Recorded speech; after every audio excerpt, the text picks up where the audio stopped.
வணக்கம் நண்பர்களே, இது உங்கள் V.Palanichamy. நம்ம டிஎன்பிஎஸ்சி ப்ரீவியஸ் இயர் கொஸ்டின்ஸ் பார்த்துருக்கோம். அந்த வழியில் நம்ம இன்றைக்கி பார்க்க போகிறது டிஎன்பிஎஸ்சி குரூப் 1ல் 2021 கேட்கப்பட்ட இந்தியன் பாலிட்டி, அதாவது இந்திய ஆட்சியியல் கொஸ்டின்ஸ். அதாவது கேள்விகள் மொத்தம் 24 கேள்விகள் இருக்குது. நம்ம நேர கேள்விகள் போகலாம்.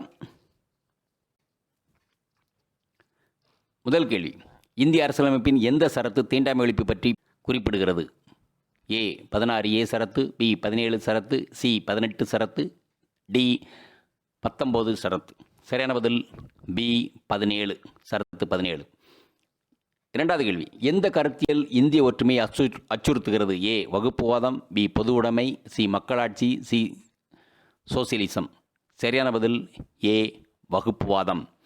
மூன்றாவது கேள்வி, தேசிய பேரிடர் மேலாண்மை ஆணையத்தின் தலைவர் யார்? A பிரதம மந்திரி, B உள்துறை மந்திரி, சி ஜனாதிபதி, டி பாதுகாப்பு மந்திரி. சரியான பதில் ஏ பிரதம மந்திரி. நான்காவது கேள்வி, உத்தரப்பிரதேசம் மற்றும் உத்தரகாண்டின் மிக பழமையான பழங்குடியினர்? ஏ தோடர், பி நாகர், சி சாந்தால்ஸ், டி தாரஸ். சரியான பதில் டி தாரஸ். ஐந்தாவது கேள்வி, அரசியல் கட்சிகள் குறித்த கீழ்காணப்படும் வாக்கியங்களில் எது அல்லது எவை சரியானவை? ஏ இந்திய அரசியல் கட்சிகள் ஒரு கூட்டாட்சி கூட்டமைப்புக்குள் செயல்படுகின்றன, மேலும் நாட்டின் தேர்தல் சட்டங்கள் மற்றும் விதிகளுக்கு கட்டுப்படுகின்றன. பி சிறப்பான ஜனநாயக நாடுகளுக்கு வலுவான நிறுவனமாக்கப்பட்ட கட்சிகள் மிக முக்கியமானவை. ஏ மட்டும் சரி, பி மட்டும் சரி, சி ஏ மற்றும் பி சரி, டி ஏயும் இல்லை, பியும் இல்லை. சரியான பதில் சி ஏ மற்றும் பி சரி. ஆறாவது கேள்வி, இந்திய அரசியலமைப்பின் முன்னுரையில் பயன்படுத்தப்படும் சகோதரத்துவம் என்ற சொல் தொடர்பான கீழ்காணும் கூற்றுகளில் சரியானவற்றை தேர்வு செய்யவும். ஏ அது பிராந்தியவாதத்திற்கு இடமளிக்காது, பி அது வகுப்புவாதத்திற்கு இடமளிக்கும், சி அது சாதியவாதத்திற்கு இடமளிக்காது. ஏ மற்றும் சி, பி மட்டும், சி ஏ மற்றும் பி, டி சி மட்டும். சரியான பதில் ஏ மற்றும் சி. ஏழாவது கேள்வி, கீழ்காணும் கூற்றுகளில் டி பில், ட்ரெஷரி பில் தொடர்பான சரியானவற்றை தேர்வு செய்யவும். ஏ அவை இந்திய ரிசர்வ் வங்கியால் வெளியிடப்படுகின்றன, பி அவை மத்திய அரசால் வெளியிடப்படுகின்றன, சி அவற்றில் மீது வட்டியிட்ட இயலாது, டி அவை நெடுங்கால கடன் பத்திரங்களாகும். ஏ மட்டும் டி மட்டும், பி மற்றும் சி மட்டும், சி சி மற்றும் டி பி மற்றும் டி மட்டும். சரியான பதில் பி மற்றும் சி மட்டும். எட்டாவது கேள்வி, கீழ்கண்ட கூற்றை எண்ணி பார்க்க. 1 இந்திய தலைமை வழக்கறிஞரின் பதவிக்காலம் அரசியலமைப்பில் நிர்ணயிக்கப்படவில்லை. 2 இந்திய தலைமை வழக்கறிஞர் ஊதியம் அரசியலமைப்பில் நிர்ணயிக்கப்படவில்லை. கொடுக்கப்பட்டுள்ள வாக்கியங்கள் எது சரியானது? ஏ 1 மட்டும், பி 2 மட்டும், சி 1 மற்றும் 2, டி 1 மற்றும் 2 அல்ல. சரியான பதில் சி 1 மற்றும் 2. 9வது கேள்வி, உயர்நீதிமன்ற அதிகாரம் தொடர்பான கீழ்கண்ட கூற்றுகளை கவனிக்கவும். 1 நீதிமன்ற அவமதிப்புகளுக்கு தண்டனை வழங்குதல். 2 இந்திய குடியரசுத் தலைவரிடமிருந்து ஆலோசனைகள் கேட்கப்பட்டால் அதை வழங்கலாம். 3 மாநில ஆளுநரிடமிருந்து ஆலோசனைகள் கேட்கப்பட்டால் அதை வழங்கலாம். 4 அடிப்படை உரிமைகளை பாதுகாப்பதற்கு சில பேராணைகளை பிறப்பிக்கலாம். இவற்றில் எந்த கூற்று சரி? ஏ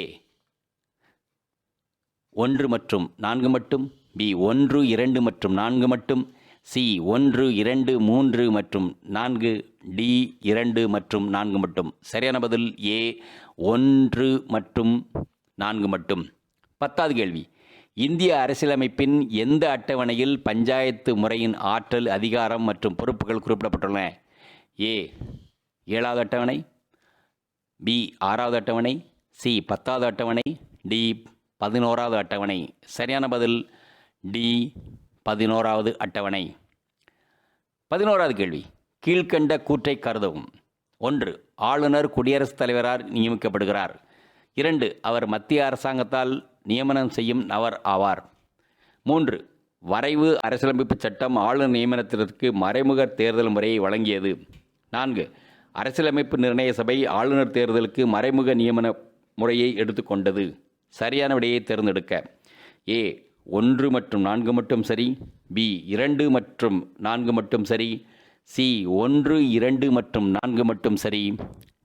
டி 3 மட்டும் சரி. சரியான பதில் 1, 2 மற்றும் 4 சரி. 12வது கேள்வி. மாநில சட்ட மேலவையின் உறுப்பினர் எண்ணிக்கையை நிர்ணயிக்கக்கூடிய நிறுவனம் எது? ஏ பாராளுமன்றம், பி மாநில சட்டமன்றம், சி மாநில சட்டமன்றத்தின் கீழவை, டி மேற்கூறிய எவையும் இல்லை. சரியான பதில் ஏ பாராளுமன்றம். 13வது கேள்வி. குடியரசுத் தலைவர் எதன் மீது ரத்து செய்கின்ற அதிகாரத்தை கொண்டிருக்கிறார்? 1 சாதாரண மசோதா மீது, 2 நிதி மசோதா மீது, 3 அரசியலமைப்பு சட்ட திருத்த மசோதா மீது, 4 மாநில சட்ட மசோதா மீது. மேற்கூறியவற்றில் எது சரியானது? ஏ 1 மற்றும் 4, பி 4 மற்றும் 3, சி 1, 3 மற்றும் 4, டி 2 மற்றும் 3. சரியான பதில் ஏ 1 மற்றும் 4 மட்டும். 14வது கேள்வி. கீழ்கண்டவற்றில் எது சரியானது? 1 நிதி மசோதா ஜனாதிபதியின் பரிந்துரையின் நாடாளுமன்றத்தில் தாக்கல் செய்யப்படும். 2 இந்திய நிதி ஆணையம் ஜனாதிபதியால் நியமிக்கப்படுகிறது. ஏ 1 மட்டும், பி 2 மட்டும், சி 1 மற்றும் 2 மட்டும், டி மேற்கண்டவையும் இல்லை. சரியான பதில் பி 2 மட்டும். 15வது கேள்வி. நாடாளுமன்ற அமைச்சரவை நீடிப்பது இவரது ஆளுமையால்? ஏ பிரதம மந்திரி, பி ஜனாதிபதி, சி நாடாளுமன்றம், டி இவை எதுவும் இல்லை. சரியான பதில் ஏ பிரதம மந்திரி. 16வது கேள்வி. பின்வரும் எந்த விதிகள் ஜனாதிபதி மற்றும் பிரதம மந்திரியினுடைய உறவுகளை விளக்குகிறது? ஏ விதிகள் 75, 74 மற்றும் 78, பி விதிகள் 51, 74 மற்றும் 75, சி விதிகள் 85, 74 மற்றும் 75, டி விதிகள் 74, 75 மற்றும் 79. சரியான பதில் ஏ விதிகள் 74, 75 மற்றும் 78. 17வது கேள்வி. அரசு நேரடி வழிகாட்டு கொள்கைகள் என்பது அரசியலமைப்பிற்கு உயிரளிக்கும் விதிகளாகும் என்று கூறியவர்? A L M. Singhvi, B Ambedkar, C Rajendra Prasad, D Radhakrishnan. சரியான பதில் ஏ எல்.எம். சிங்வி. 18வது கேள்வி. அடிப்படை கடமைகள் தொடர்பான கீழ்க்கண்ட வாக்கியங்களை கவனிக்கவும். 1 நாடாளுமன்ற சட்டத்தின் மூலம் இதை அமல்படுத்த முடியாது. 2 இது இந்திய குடிமக்களுக்கே பொருந்தும். 3 அனைத்து அடிப்படை கடமைகளுமே ஒழுக்க நெறிகளையோ அல்லது குடிமை கடமைகளையோ அடிப்படையாக கொண்டவை. 4 அரசுக்கு வரிகளை செலுத்துவதும் ஒரு அடிப்படையான கடமை. கூறப்பட்டுள்ள எது சரியானது?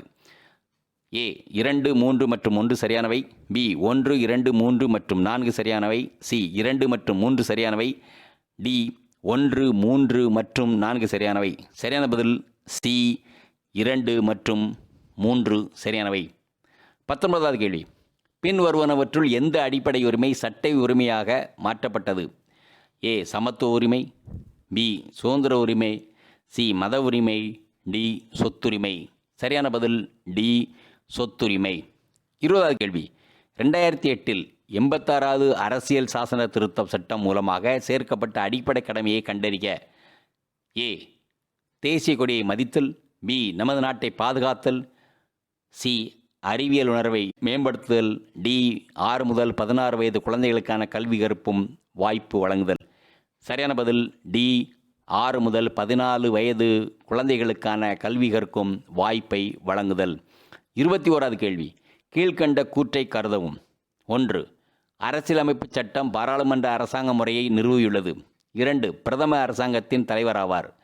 3 குடியரசுத் தலைவர் அரசாங்கத்தின் தலைவராவார். 4 குடியரசுத் தலைவர் உண்மையான செயலாட்சி அதிகாரம் கொண்டவர். சரியான விடையை கண்டறிய. ஏ 1 மற்றும் 2 மட்டும் சரி, பி 3 மட்டும் சரி, சி 2 மற்றும் 4 மட்டும் சரி, டி 4 மட்டும் சரி. சரியான பதில் ஏ 1 மற்றும் 2 மட்டும் சரி.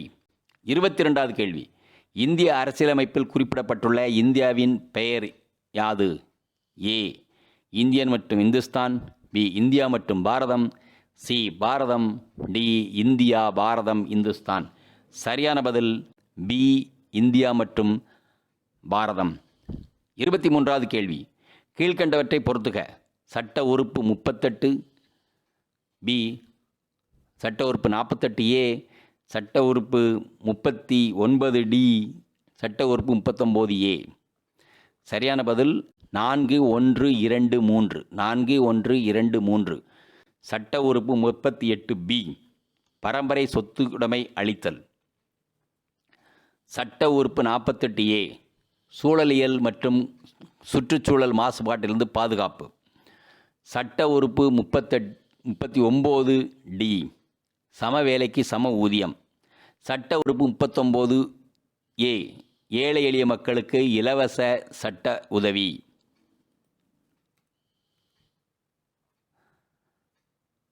இருபத்தி 4வது கேள்வி. முகப்புரையின் பதம் கூறியவர். அரசியல் ஜாதகம் சர் ஐவர் ஜென்னிஸ். அரசியலமைப்பின் சாவி தாகூர்தாஸ் பர்கவ். அரசியலமைப்பின் ஆன்மா B.R. அம்பேத்கர். வழக்கறிஞர்களின் சொர்க்கம் K. முன்சி. சரியான பதில் C. 4521. அரசியல் ஜாதகம் K. முன்சி. அரசியலமைப்பின் சாவி ஏர்னஸ்ட் பர்கர். அரசியலமைப்பின் ஆன்மா தாகூர்தாஸ் பர்கவ். வழக்கறிஞர்களின் சொர்க்கம் சர் ஐவர் ஜென்னிங்.